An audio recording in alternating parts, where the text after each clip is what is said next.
All right, welcome back everybody. My name is Pratash here with Kaizen Crypto, bringing you guys another video. In this video, I wanted to bring you all some information talking about some recent developments here with Cardano's IOHK.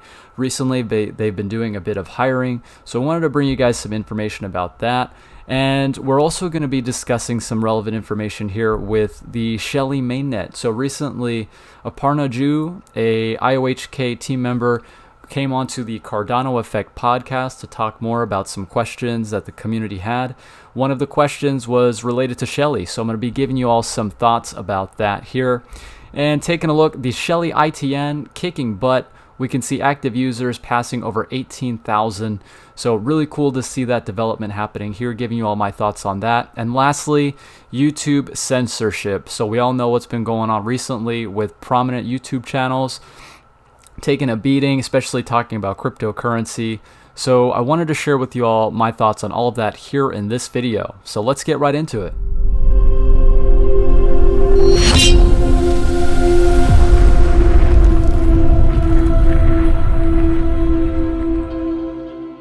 So I hope you guys are all doing well and that you're having a great day. Today is Thursday, April 9th of 2020.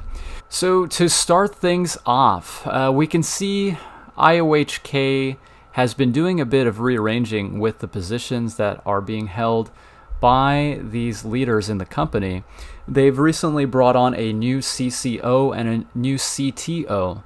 So let's take a look here at this article. This is from Crypto Slate, giving us a little bit more detail.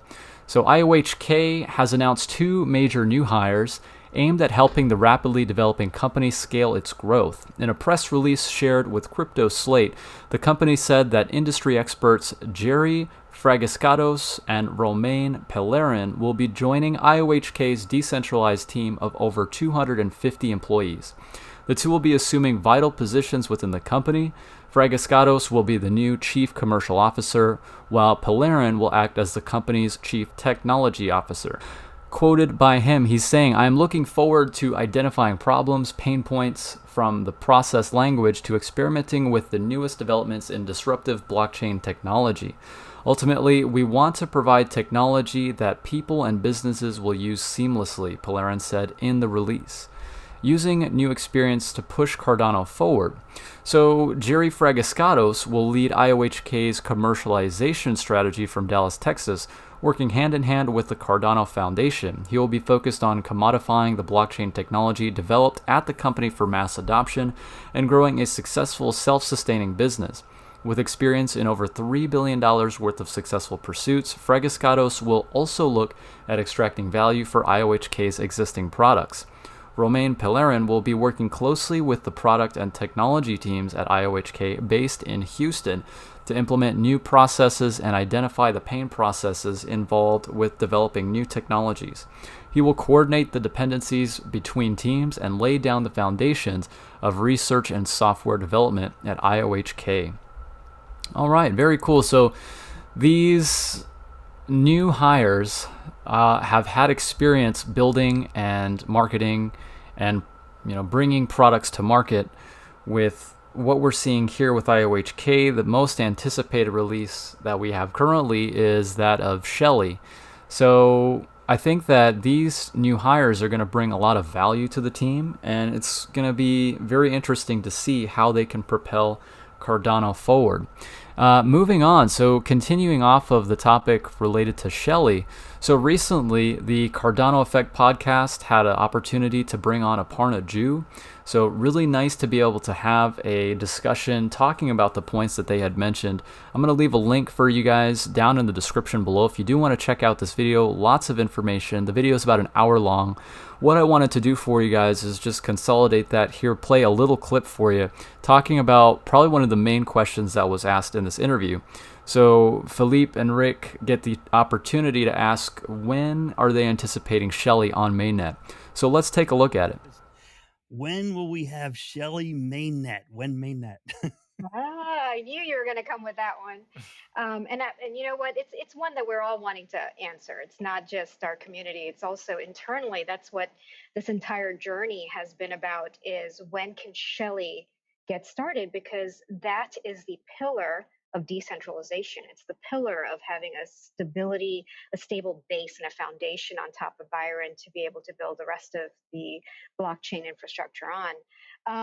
So the way we're running things, Rick, is basically doing rollouts. And I introduced the concept of a rollout with the Byron reboot that we had just done on March 31st. And what a rollout is really we don't try and put all the features in at once. So, and the reason being is because a lot of these features are really technology forward. They do have a lot of core testing on it, but there's still the user testing part that isn't really been done, for example, on home networks and things of that nature. So we want to be careful about releasing software in one big bang and saying, here it is, big fireworks. I'd love to do that. In my past career, I've done that a lot with products, but this particular product, we really need to take it as steps. And that's why we call it a rollout as opposed to a big launch. So with that being said, what we're planning to do is do a testnet rollout of Shelley first. That is going to have a certain level of security features, a certain level of decentralization, a certain level of user testing criteria that we'd like to first put on. It'll be somewhat of a closed launch. And what I mean by that is we'll invite our stake pool holders and invite some people in to start testing it. And we'll do very quick iterations. So a couple of weeks, the next one comes out. And then we'll open up a little bit more. A couple of weeks, open it up a little bit more. We're hoping to be done with this whole kind of iteration and rolling out by Q2, by the end of Q2. And that's kind of what we would call feature complete.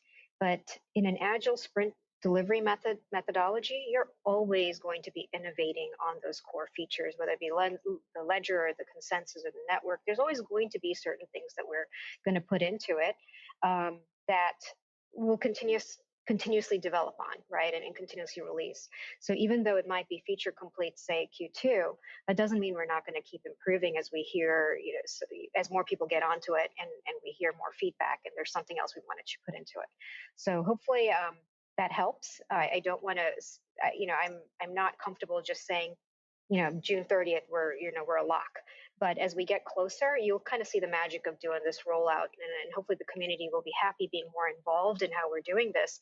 And the key to all of it is really communicating and telling the community what is it that we're rolling out and what we're expecting from the rollout, like what sort of tests we're expecting that we want to bring back in to iterate on. So that concept, we're testing with Flight. It's only been a few days right now, but it seems to be working pretty well, and I'm hoping that will be a really good bringing us together with the community as Shelley gets launched. Yeah, as Flight gets out there and tested. All right. Well, thank you for that response. All right, very cool. So Shelley mainnet potentially Q2, let's say June, July. Who knows the exact date, but that is very exciting to look forward to. Next, we're going to take a look here at the Shelley Incentivized Testnet. So I've got this on my Twitter. The Shelley Incentivized Testnet making lots of great progress. These are just some of the recent statistics that have come out from IOHK. I think they're doing a great job of keeping the community updated with the progress. So we can see over 18,000 active users and 885 active stake pools. So we haven't even hit mainnet yet, and we can see the amount of participation that's taking place. It's really incredible. I've even got the process completed where, my stake pool is up and running. Of course, that's an ongoing thing at this point now. For those of you guys who are interested in delegating to Kaizen Stake Pool, check us out, KAIZN. So it's 0 ADA fixed fees. You're going to find lots of improvements with the setup that we're currently running. I'm going to do my best to make sure that the stake pool is optimized to get the best returns possible for you. So that's some things that we're looking at here. Great things coming from the Shelley Incentivized Testnet. It says here we can even call it maybe 1,200 registered stake pools. About 73% of them are active. 81 are registered by the Cardano Foundation, and about a third of them are creating blocks. This is pretty interesting too. 0% are saturated. So that's pretty cool. I mean, I remember when we were really just starting off with the ITN, there was quite a bit of saturation, but as we see all these stake pools coming in, we've got so many more options for new delegates. It's pretty awesome. Decentralization is really starting to take off. So yeah, ADA staked is 12.45 billion ADA. So what is that? Maybe like a third of the entire supply of ADA? Guys, let me know. Are you staking in the incentivized testnet? What are your thoughts about the experience so far? I'd love to hear from you guys. So that is what I have for you guys regarding the Cardano news. And then last little bit that I wanted to leave you guys with here today. So YouTube is really just getting out of hand in terms of this this censorship with cryptocurrency YouTube channels. Recently, Crypto Crow, a pretty prominent member of the community, he talks a lot about Cardano. He actually got completely turned off from YouTube. Like they basically just canceled his account. It just got shut down. And it's incredible to see the ramifications of this. You know, we can see YouTubers like Carl with the Moon. We've got Hashoshi down here, Crypto Lark. I mean, like so many YouTubers are coming out now and saying that enough is enough.